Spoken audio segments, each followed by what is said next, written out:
اعوذ باللہ من الشیطان الرجیم بسم اللہ الرحمن الرحیم السلام علیکم ورحمۃ اللہ وبرکاتہ۔ میں ہوں آپ کا دوست عماد علی اور آپ دیکھ رہے ہیں ہماری دنیا ولاگز یوٹیوب چینل۔ میں اللہ تعالیٰ سے امید کرتا ہوں کہ آپ سب دوست ٹھیک ٹھاک ہوں گے، خیر خیریت سے ہوں گے۔ دوستو آج میں آپ کے لیے لے کر آیا ہوں کھجلی اور جوؤں کا علاج، تو آئیں سنتے ہیں۔ لیکن اس سے پہلے میری آپ سے حسب روایت گزارش ہے کہ اگر آپ نے ابھی تک ہمارا یوٹیوب چینل ہماری دنیا بلاگ سبسکرائب نہیں کیا تو پلیز اسے سبسکرائب کر دیں اور بیل آئیکن کو بھی دبانا نہ بھولیں۔ تو آئیں سنتے ہیں۔ سر اور بدن میں جوؤں کی افزائش کے دو اسباب ہیں۔ پہلے سبب کا تعلق بدن سے باہر کی اشیاء سے ہے اور دوسرے کا تعلق بدن کے اندرون مرض سے ہے۔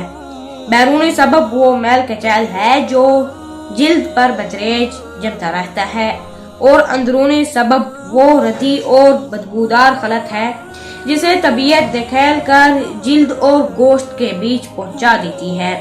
پھر وہ مساموں کے ذریعے سے باہر نکل کر جلد میں خون کی رطوبت کی وجہ سے بدبودار ہو جاتی ہے، جس کی وجہ سے جوئیں پیدا ہونے لگتی ہیں۔ یہ کیفیت عام طور پر بیماری کے بعد یا میل کچیل کی بحثات کی وجہ سے ہوتی ہے۔ بچوں کے سروں میں اکثر جوئیں پڑ جاتی ہیں۔ اس کی وجہ یہ ہوتی ہے کہ ان کے بدن میں رطوبتیں زیادہ ہوتی ہیں۔ وہ ایسے اسباب میں بہت جلدی ملوث ہونے لگتے ہیں جن سے جوئیں پیدا ہوتی ہیں۔ مٹی اور گرد و غبار سے نہیں بچتے اور صفائی کا خیال بھی نہیں رکھ سکتے۔ نبی اکرم صلی اللہ علیہ وسلم نے اسی وجہ سے سیدنا جعفر طیار رضی اللہ عنہ کے بچوں کے سر منڈوا دیے تھے۔ سر منڈوانے سے جوؤں کا علاج۔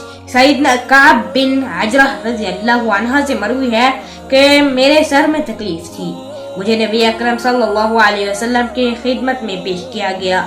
اس وقت میرے چہرے پر بھی جوئیں رینگ رہی تھیں۔ آپ صلی اللہ علیہ وسلم نے فرمایا، مجھے خیال نہیں تھا کہ آپ کی تکلیف اس حد تک پہنچ گئی ہوگی جو میں دیکھ رہا ہوں۔ ایک روایت میں ہے کہ آپ صلی اللہ علیہ وسلم نے انہیں حکم دیا کہ سر منڈوا دیں اور کفارے کے طور پر ایک غلہ 6 مسکینوں میں تقسیم کر دیں، یا ایک بکری قربان کریں، یا تو 3 دن کے روزے رکھیں۔ اور جوؤں کا سب سے مؤثر علاج سر منڈوانا ہی ہے تاکہ نمکیات والے مسام کھلنے سے گندے نمکیات باہر نکل جائیں۔ اس طرح مذکورہ بلا خلط کا مادہ کمزور ہو جاتا ہے۔ بال منڈوانے کے بعد سر پر ایسی دوا بھی لگا لینی چاہیے جس سے جوئیں نہ پیدا ہوں اور جو دوبارہ جنم نہ لیں۔ دوستو مجھے امید ہے کہ آج کی یہ میری ویڈیو آپ سب دوستوں کو پسند آئی ہوگی۔